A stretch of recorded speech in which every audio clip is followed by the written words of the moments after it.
லூயா சொல்லுங்க. எத்தனை பேர் ஆமோதிக்கிறீர்கள்? ஆமென். எனக்கு வந்து ஹைட்டுன்னா ரொம்ப பயம்ன்றதை விட இந்த ஹைட்டு ரொம்ப அதிகமாகும் போது அது ஒரு ஃபோபியா மாதிரி ஒருத்தங்க இருக்குது. கஷ்டம் அப்படின்னு ரொம்ப உயரத்தில் போனால் சிலருக்கு வந்து கஷ்டமாக இருக்கும். எனக்கு ரொம்ப உயரம் பிடிக்காது.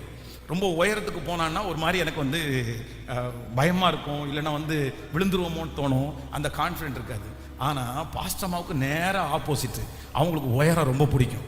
இந்த ராட்டனத்துல எல்லாம் சுத்துறாங்க பாருங்களேன், இந்த ராட்டனத்துல எல்லாம் நான் சும்மா கூட்டிட்டு போனா கூட நான் என்ன பண்ண மாட்டேன், சுத்த மாட்டேன். ஏன்னா எனக்கு அதுல இன்ட்ரெஸ்டே இல்ல.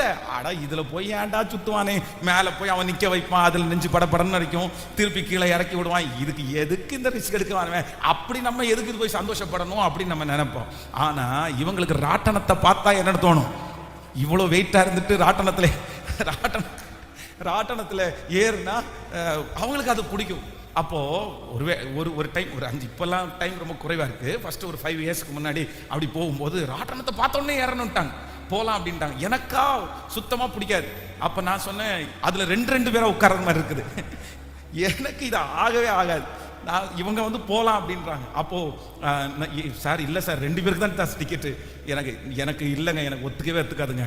அப்போ வந்து வேற வழியே இல்லை, நான் வேணா கீழே உட்காந்துக்கிறேன், 2 பேருக்கும் சேர்த்து கூட டிக்கெட் எடுத்து கொடுத்துறேன், நீ வேணா போயிட்டு வா அப்படின்ட்டு அவங்கள அனுப்பி விட்டு நான் ஒரு 10 மினிட்ஸ் வந்து நான் அவங்களுக்காக காத்திருந்தேன். ஏன் அப்படின்னா அந்த நேரத்தில் அவங்களுக்கு என்னதான், அவங்களுக்கு அதான் சந்தோஷம், அவங்களுக்கு அதான் மகிழ்ச்சி. சரி ஓகே, நம்ம இங்க எதுக்கு வந்திருக்கிறோம், நம்ம என்ன கான்செப்டோட வந்திருக்கிறோம், சந்தோஷமா இருக்கணும், நீ அமைதியா இருக்கணும், 2 பேரும் அதுக்கு தானே வந்திருக்கிறோம். Okay right. எனக்கு என்ன பிடிக்கும் அப்படின்னா அந்த பில்டிங் எல்லாம் பார்த்த உடனே, பெரிய ஷெட்டு போட்டிருக்கிறது பார்த்த உடனே, அங்க இருக்கிற ஸ்பீக்கர் சிஸ்டம் பார்த்த உடனே, அங்க இருக்கிற இந்த மாதிரி ஸ்டேஜை பார்த்த உடனே, இந்த மாதிரி ஒரு சர்ச்சு கட்டணும்டா, இந்த மாதிரி அந்த மாதிரி தான் எனக்கு போகும். அப்போ வந்து ஒவ்வொருத்தருக்கும் ஒவ்வொன்று. ஆனா நம்ம என்ன பண்ணணும்னா, இதுக்கு பேர் தான் என்னன்னா தியாகம். ஒரு கணவனாருடைய தியாகம், ஒரு மனைவியினுடைய விட்டு கொடுத்தல். அதனால எல்லாருமே இன்னைக்கு ஆண்டவரே எனக்கு ஒரு 2வது ஒரு அபிஷேகம் வேணும். ஃபர்ஸ்ட் நான் என்ன பண்ணணும், என்னுடைய வாயின் வார்த்தைகள் உமக்கு பிரியமானதாக இருப்பதாக. சத்தமா ஆமென் சொல்லுங்கள் பார்க்கலாம். இனி